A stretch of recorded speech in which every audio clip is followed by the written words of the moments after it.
बिस्मिल्लाहिर्रहमानिर्रहीम। अस्सलाम वालेकुम नाज़रीन, मैं हूं साकिब राठौर और आप देख रहे हैं MM न्यूज़ का फेसबुक लाइव इस्लामाबाद से। नाज़रीन इकराम, जिस सहाफ़ी को नौकरी से निकलवाया गया, उस सहाफ़ी की खबर पर आज साबिक़ वज़ीर आज़म पाकिस्तान और चेयरमैन पाकिस्तान तहरीक इंसाफ नाअहल हो चुके हैं। हमारे साथ मौजूद हैं, मारूफ सहाफ़ी हैं। तोशाखाना केस है जहाँ से शुरू हुआ वो इनकी वजह से शुरू हुआ, इन्होंने उसके लिए दरख्वास्त दी, क्या स्टोरी क्या थी और आज इनके जज्बात क्या हैं, जानते हैं। राना अबरार खालिद साहब हैं। राना साहब, सबसे पहले तो आपका बहुत शुक्रिया, आपने वक्त दिया। यकीनन आज आपकी मसरूफियात हम देख रहे हैं कि आपके पास वक्त नहीं है, बैक टू बैक चैनल्स और सारे इंटरनेशनल मीडिया तक आपके पास पहुँच रहे हैं। राना साहब, क्या महसूस कर रहे हैं आज? मैं तो अच्छा महसूस कर रहा हूँ। देखें, एक बात तो है कि हम न्यूट्रल हैं जर्नलिस्टों में और हम पार्टी नहीं होते, लेकिन जब किसी जर्नलिस्ट की स्टोरी के ऊपर एक्शन हो और वो स्टोरी दुरुस्त साबित हो, जिसके बारे में स्टोरी हो उसको सज़ा हो जाए, तो ये जर्नलिस्ट का प्राइड होता है। और मुझे बड़ी खुशी हुई है कि मेरी स्टोरी, जो मैंने पहले दिन से कहा था कि ये बड़ी स्टोरी है और इसमें मिसकंडक्ट साबित होता है साबिक़ा वज़ीर आज़म इमरान खान का, और वो मेरी बात दुरुस्त साबित हुई है। हालांकि मुझे गालम गलोच किया गया, मुझे विक्टिमाइज़ किया गया, मुझे अब्यूज़ किया गया और तरह तरह की बातें कही गई। तो वो इमरान खान साहब ख़ुद कहते थे कि एक पागल साफ़ी मेरे पीछे पड़ा हुआ है। तो वो आज सारी बातें दुरुस्त साबित हुई हैं कि इमरान खान ने चोरी की थी, इन्होंने कानून की खिलाफ वर्जी की, ये मिसकंडक्ट किया, इन्होंने बददियानती के मुर्तकब हुए हैं। और आज साबित हो गया है कोर्ट में। तमाम तरह ने कोशिश की, हथकंडे इस्तेमाल किए कि कोर्ट को धमकाया जाए, दबाया जाए, कोर्ट को मुतनाज़ा किया जाए, जज के कंडक्ट के ऊपर, करेक्टर के ऊपर कीचड़ उछाला गया। फिर केस को रुकवाने के लिए हाई कोर्ट और सुप्रीम कोर्ट का सहारा लेने की कोशिश की गई, कानून की कमज़ोरियों का सहारा लेने की कोशिश की, कानूनी मुशगाफियों का फ़ायदा उठाने की कोशिश की गई, मगर उसके बावजूद कुछ भी नहीं हासिल कर पाए। और इमरान खान को आज सज़ा हुई है, वो मुजरिम बन चुके हैं। और एक बात है कि देखें, तारीख़ अपने आप को दुरुस्त करती है, ये तो आप मानेंगे ना। तारीख़ अपने आप अपनी करेक्शन खुद करती है कि यही इमरान खान थे और यही जुडिशल सिस्टम है पाकिस्तान का जिसने इमरान खान को सादिक और अमीन का सर्टिफिकेट दिया था। राना साहब, हमारे कुछ नाजरीन जिन्होंने अभी ज्वाइन किया और क्योंकि इस केस से अब जाके इंटरेस्टेड हुआ है, लोग इसको जानना चाह रहे हैं कि केस क्या था। आपने जब तफसीलात मांगी, एक दरख्वास्त दी अपने एक हक की कि जी मुझे इसकी तफसीलात दें, तोशाखाना से किस किस ने क्या क्या चीज़ें ली हैं, उसके बाद से इस केस को मीडिया ने उठाया और आज मंतिकी इंजाम को पहुंचा। शुरू में आपने जब दरख्वास्त दी और उसके बाद जो आपके ऊपर हमले किए गए, आपको नौकरी से निकलवाया गया, ये सारी कहानी अगर आपके पास वक्त हो तो हमारे नाजरीन को बताइएगा। जी, मैं बिल्कुल ये कहानी बताता हूँ, लेकिन मैं आपको बताऊँ कि यहाँ पर तो बहुत सारे हमारे साथी दोस्त फिर रहे हैं मार्केट में। वो कहते हैं कि ये कोई कहता है ये केस मैंने किया था, कोई दूसरा कहता है ये मैंने स्टोरी दी थी। वो मतलब मैं तो यहाँ आराम से बैठा हूँ, जो कोई दोस्त मेरे साथ रब्ता करता है तो मैं कहता हूँ कि आ जाएं। तो लेकिन बहुत सारे लोग लॉबिंग कर रहे हैं, ये मौजूदा हुकूमत के मिनिस्टरों को जाकर ब्रीफिंग देते रहे, कहते रहे नहीं ये तो इसके ऊपर मेरा ठप्पा लगा हुआ है, ये बड़ा मामला चल रहा है, आप जानते हैं, बड़े नामवर साहब हैं। हाँ, तो बात यह है कि क्रेडिट माफिया है, चल रहा है। लेकिन ये है कि देखें, ना तो मुझे क्रेडिट चाहिए और ना मुझे कोई फ़र्क पड़ता है किसी के क्रेडिट लेने से। मैंने राइट टू इंफॉर्मेशन एक्ट 2017 के तहत 23 नवंबर 2020 को मुझे सोर्सेज ने बताया कि तोशाखाना में गड़बड़ है, बहुत बड़ी गड़बड़ है। अच्छा, कुछ सबूत मुझे सोर्सेज की तरफ से मिले भी थे, लेकिन वो इनकम्प्लीट थे और सर्टिफाइड भी नहीं थे, फ़ोटो कापियाँ जो है ना बंद। तो उसमें यह है कि मैंने फिर क्या किया कि एक और भी दोस्त हैं, मुझे मशवरा देते थे कि राइट टू इन्फॉर्मेशन को यूज़ करना चाहिए सहाफ़त के लिए। जो पूरी दुनिया में जो अच्छा जर्नलिज्म है, अच्छी सहाफ़त है, साफ़ सुथरी सहाफ़त, वो राइट टू इन्फॉर्मेशन के ज़रिए परवान चढ़ी है। मैंने एक RTI रिक्वेस्ट भेजी थी जिसमें मैंने 5 सवाल पूछे थे। वो आप अगर स्क्रीन पर दिखाएंगे तो लोगों को ज़्यादा पता चलेगा। तो 5 सवाल जो थे वो ये थे कि मैंने पूछा, नंबर 1 सवाल था कि 18 अगस्त 2018 से जिस दिन इमरान खान ने वज़ीर-ए-आज़म का ओथ लिया, ये 31 अक्टूबर 2020 तक, इमरान खान ने जितने गैर मुल्की दौरे किए, वहाँ गैर मुल्की सरबराहान ने मुमलिकत से और दूसरे डिग्नेटरी से उनको कितने गिफ्ट मिले। नंबर 2 के जो गिफ्ट उनको मिले उनकी डिटेल स्पेसिफिकेशन डिस्क्रिप्शन बताई जाए। नंबर 3 ये था कि जितने गिफ्ट मिले उनको इस टेन्योर के दौरान, उनमें से कितने इमरान खान ने तोशा खाना में जमा करवाए और कितने उन्होंने रिटेन करके घर ले गए। चौथा सवाल ये था कि जो गिफ्ट वो रिटेन करके घर ले गए हैं उनके रिटेनिंग फीस कितनी जमा कराई, अलग अलग गिफ्ट के हिसाब से बताया जाए। पांचवा और सबसे अहम तरीन सवाल ये था कि जो रिटेनिंग फीस जमा हुई है इमरान खान के गिफ्ट के बदले में, वो किस अकाउंट से पैसे ट्रांसफ़र हुए हैं। Account number, account title, bank का नाम, ब्रांच नाम मैंने पूछा था। अब ये मुझे बताएं कि इन सवालों के जवाब, ये इन्फॉर्मेशन देने के लिए क्या इशू था, क्यों आखिर जो मौजूद पीटीआई की गवर्नमेंट एकदम उन्होंने महाज बना लिया और पूरी पावर यूज़ की कि मुझे 2 मरतबा नौकरी से निकलवाया गया, एक मरतबा अखबार से, एक मरतबा एक टीवी चैनल से निकलवाया गया। मेरे घर पर एजेंसियों के लोग आते रहे, मेरी वालदा को धमकाते रहे, यहाँ तक कहा कि अपने बेटे को समझाओ वरना उसकी लाश तुम्हारे घर पर आएगी। मुझे हिट करने की कोशिश की गई, मुझे एजेंसियाँ फॉलो करती रहीं। यहाँ हम प्रेस क्लब में बैठे हैं, नेशनल प्रेस क्लब इस्लामाबाद में। ये कम से कम 2-3 मरतबा ऐसा हुआ कि इंफॉर्मेशन मिली, हमारे PFUJ के सदर ने मुझे बताया, वो भी होते थे, कि बाहर अगर मैं निकलूँगा प्रेस क्लब से तो मुझे उठा लिया जाएगा। और मैंने 3 मरतबा कम से कम इसी नेशनल प्रेस क्लब में रात गुजारी। अच्छा, ये भी हुआ है आपके साथ कि आपको रात यहाँ गुजारनी पड़ी? आप अफजल भट्ट साहब जो PFUJ के सदर हैं उनसे पूछ सकते हैं कि उनके मशवरे के ऊपर मैंने 3 मरतबा यहाँ पर रात गुजारी के इस बात का शदीद खतरा था कि अगर मैं प्रेस क्लब की प्रीमिसेस से बाहर निकला तो मुझे उठा लिया जाएगा। फिर ये हुआ कि हम सवात गए तो सैदू शरीफ में PTI के लोगों ने, 2 दोस्त और थे, हम गर्मियों में घूमने के लिए गए तो वहाँ पर हमारे ऊपर हमला किया गया और मुझे कत्ल करने की कोशिश की गई। और वहाँ जब हमने थाने में एप्लीकेशन दी तो वो शौकत यूसुफजई थे, एक वज़ीर थे PTI के खैबर पख्तूनख्वा के, उन्होंने हमारी FIR दर्ज नहीं होने दी। और इसके अलावा सबसे जो सेक्रीफाई किया है इस सारे मामले में वो मेरे भाई है, मुझसे छोटे हैं, राना अनवार खालिद। सबसे ज़्यादा उसने सेक्रीफाई किया कि उसके ख़िलाफ़ 3 FIRें, बेसलेस FIRें की गई राजनपुर ज़िले में, उस्मान बुज़दार की हुकूमत में और परवेज़ इलाही की हुकूमत में। और उनमें से 2 FIRें कोर्ट में डिसमिस हो गई, लेकिन एक FIR अभी तक मौजूद है, हालांकि उसके खिलाफ तमाम एविडेंसेस आ चुके हैं। तो वो मेरा भाई 4 महीने अंडरग्राउंड रहा, उसको इनकाउंटर करने की धमकी, मुझे खुद SHO ने कहा कि जहां पर मिलेगा मैं इनकाउंटर कर दूंगा। ये मुस्लिम लीग जो काफ थी उसके जो वजीर आला थे PTI के दौर में, परवेज इलाही दौर की बात है कि SHO ने, उस्मान बुज़दार का रिश्तेदार है वो SHO, उसने मुझे मेरे सामने कहा कि जहां पर मिलेगा तेरा भाई मैं उसका इनकाउंटर कर दूंगा। राणा साहब, ये सारी कुर्बानियां आपने दी, आपने फैमिली से दूर रहे, आपके बच्चों को परेशानी का सामना करना पड़ा, आपके वालदा को परेशानी का सामना करना पड़ा, भाई के ऊपर 3 FIR, ये सारा कुछ कभी ऐसा लगा कि मैं इस केस को छोड़ दूं? बिल्कुल नहीं लगा।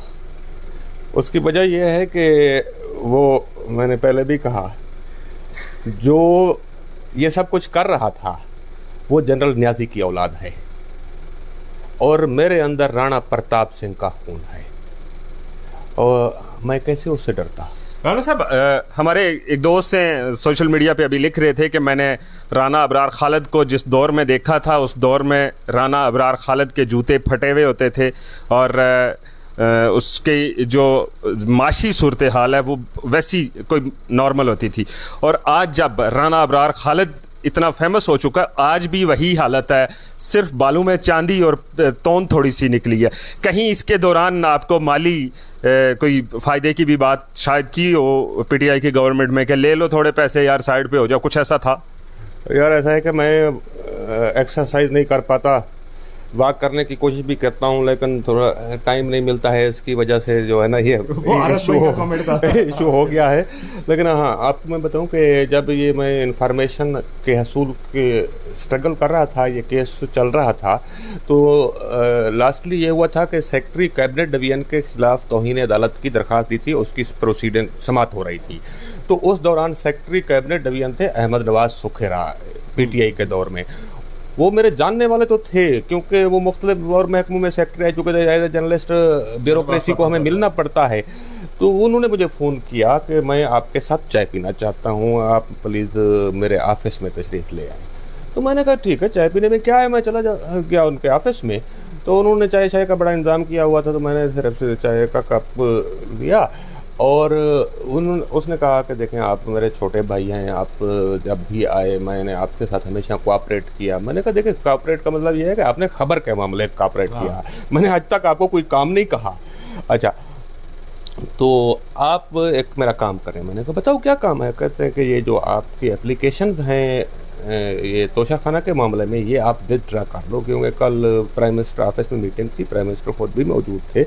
तो वो प्रिंसिपल सेक्रेटरी टू पीएम जो आजम खान हैं, उन्होंने कहा है कि एट एनी प्राइस ये मामला ख़त्म करवाओ। अच्छा, ये मतलब एक इनडायरेक्टली आपको ऑफर भी की गई? डायरेक्टली की गई कि उन्होंने कहा है कि एट एनी प्राइस ये मामला ख़त्म करवाओ। तो मैं आपको रिक्वेस्ट करता हूँ कि आप ये अपनी एप्लीकेशन विथड्रा कर लें और आप जो भी कहेंगे मैं आपको दिलवा दूंगा। अच्छा, राणा साहब, सारी बात आपने शुरू से आखिर तक बताई।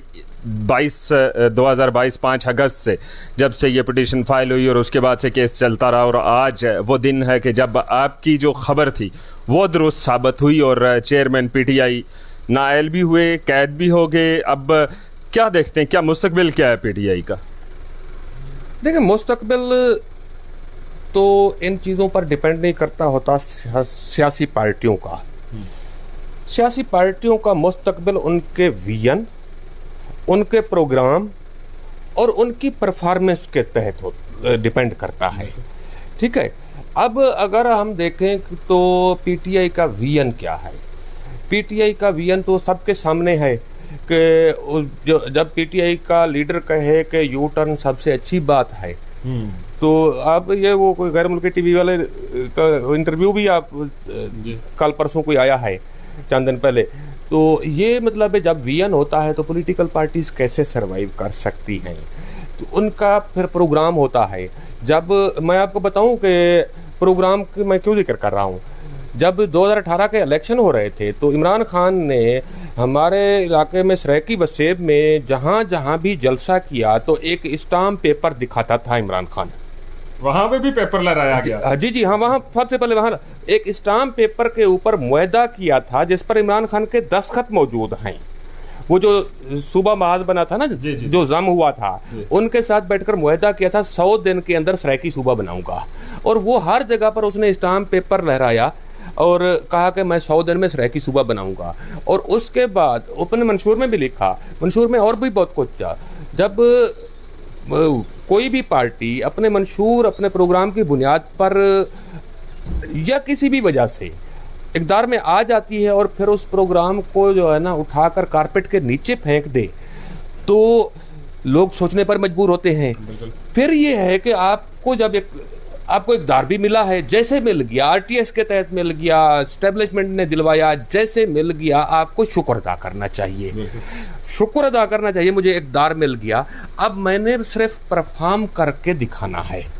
तो मुझे बता दें कि पीटीआई का 4.25 साल इक़्तिदार रहा है। 4.25 साल के दौरान कोई परफॉर्मेंस दिखा दे। पूरे पाकिस्तान में पीटीआई गवर्नमेंट का अपना मंजूर किया हुआ मंसूबा 10 किलोमीटर डबल रोड मुझे दिखा दे। यार राठौर साहब, कम अज कम 900 अरब रुपए का पीएसडीपी इस्तेमाल किया है पीटीआई गवर्नमेंट ने। 900 से ज़्यादा है।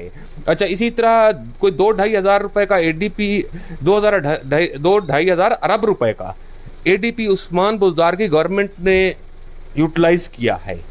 मुझे कुछ तो दिखाओ यार, कोई परफॉर्मेंस तो दिखा दो कि PTI की गवर्नमेंट ने ये किया है। खैबर पख्तूनख्वा में इनकी 10 साल हुकूमत रही है, 9 साल, वहाँ पर कोई दिखा दो। तो जब परफॉर्मेंस किसी पार्टी की इक़्तिदार में आकर जीरो होती है तो उसके ऊपर डिपेंड करता है मुस्तकबिल। आप ये नहीं कर सकते कि ये अमेरिका मेरे खिलाफ साजिश कर रहा है, अमेरिका इसलिए साजिश कर रहा है कि एक नॉन परफॉर्मर पार्टी को जो है ना रिमूव करके परफॉर्मेंस देने वाली पार्टियां ले। ये साजिश अगर अमेरिका करना चाहता है तो करनी चाहिए, फिर हम भी वेलकम करेंगे कि किसी परफॉर्म करने वाली पार्टी को जो कुछ कर सके, आवाम के दुख दर्द दूर कर सके, उनको लाना चाहते हैं तो ठीक है, अच्छी बात है। ले दे के एक सेहत कार्ड आता है, बहुत सारे हकायक सामने आ चुके हैं कि मैं आपको बताऊं कि मुख्तलिफ शहरों के अंदर प्राइवेट हॉस्पिटल बसा सकता हूं कि जो कि राब्ते करते रहे लोगों के कि आप अपना हेल्थ कार्ड यूज़ करो, 50-50 पैसे कर लेंगे। अच्छा, ऐसा भी हुआ है? मैं आपको उन हॉस्पिटल्स में लेकर जा सकता हूं आपको कि अगर ये पैसे जो हेल्थ कार्ड के इंश्योरेंस में प्रीमियम में खर्च किए हैं गवर्नमेंट ऑफ पाकिस्तान ने या प्रोविंशियल गवर्नमेंट्स ने, ये पैसे अगर सरकारी अस्पतालों पर खर्च किए जाते तो इससे कहीं ज़्यादा लोगों को रिलीफ मिलता। सिंध में तो नहीं था ना सेहत कार्ड। आप मुझे बता दें कि सिंध के अंदर सेहत की सूरत हाल बेहतर है या पंजाब में बेहतर है कि वहाँ पर लोगों को डिस्प्रिन की गोली भी नहीं खरीदनी पड़ती। सिंध में जी, वहाँ पर मेडिकल स्टोर बंद हो गए हैं। ये सिचुएशन है। पाकिस्तान के बेस्ट हॉस्पिटल सिंध में है। पाकिस्तान के सारी बातें आपकी ठीक हैं। आपने जो तोशाखाना का केस था वहाँ से लेके अब तक जो आपकी अपनी राय है, लेकिन कहीं ना कहीं हमारे नाजरीन को ऐसा बता दें कि क्या आपका कोई PTI या चेयरमैन PTI के साथ कोई ज़ाती बुग़्ज़ था या आपने बीइंग अ जर्नलिस्ट ये सारे काम को आगे लेके चले ताकि उनका इबाहम दूर हो जाए? देखिए, मेरा ज़ाती बुग़्ज़ किस लिए होगा? हम सरायकी में कहते हैं कि कोई मेरा बना साझा ही ठीक है, कोई मतलब है कि मेरा ज़मीन का झगड़ा तो नहीं था उसके साथ।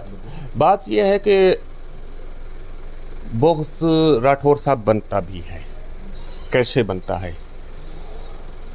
कितने चैनल बंद किए आकर, कितने अखबारात बंद किए।